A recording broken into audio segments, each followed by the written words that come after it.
Акыркы мезгилде мыйзамдуулук жөнүндө өтө көп сөз болуп атат. Кээ бирки саясатчылар, эксперттер баягы действие закона во времени, в пространстве айтып атышат.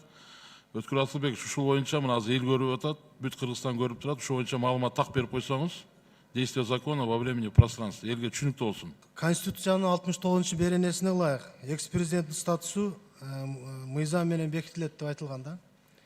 Ал мыйзам Кыргыз Республикасынын президенттин ишмердигинин кепилдиктери жөнүндөгү мыйзам болуп атат, кабыл алынган. Аталган мыйзамда экс-президенттин статусун ажыратуу тартиби каралган. Эски жазык процессуалдык кодексте дагы, жаңы жазык процессуалдык кодексте дагы коррупция беренелери бар. Ошонун баягы жазасын эсиңизде болсо айтып койсоңуз, санкциясын. Мисалы 303-97 жылы кодексте 303 статьянын коррупциянын биринчи бөлүмү бул 8 жылдан 15 жылга чейин эркин ажыратуу көрсөтүлгөн, экинчи бөлүгүндө 15 жылдан 20 жылга чейин. Быйылгы 1 январдан күчүнө кирген кодекстер боюнча 319 биринчи бөлүмү бул 5 категорияда эркинен ажыратуу көрсөтүлгөн, ал жер 10 жылдан 12 жыл 6 айга чейин. Ал эми экинчи бөлүгүндө 6 категориядагы эркинен ажыратуу көрсөтүлгөн, ал 12 жыл 6 айдан 15 жылга чейин. Мындайча айтканда азыркы коррупция гуманизация болуп жеңилдетилген.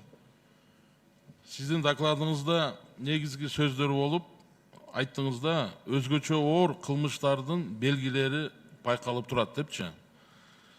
Мен айтайын дегеним, бүт мыйзам таласында болуш керек.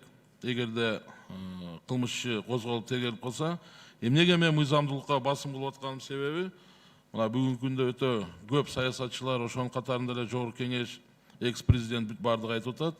Мен бир тарых үчүн айтып кетейин. 5-чакырылышта экс-коллегабыз Равшан Азатович Сабиров жок статья менен соттолгон.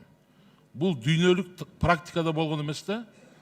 Биринчи, экинчи инстанция караганда берене бар эле, кийин Жогорку Кеңеш мыйзам менен декриминализация кылып, ал беренени жок кылып салган. Ага карабастан Жогорку сот аны соттогон. Ошол статья менен.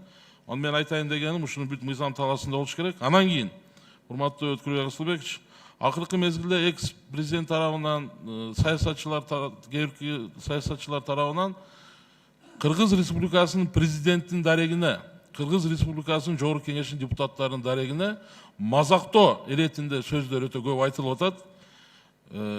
Кыргыз Республикасынын президенти менен Жогорку Кеңеш эл шайлайт. Бир гана Кудай эл баа бере алат да. Ушул багытта кандай иш аракеттерди алып барасыңар, юридикалык баа берилеби?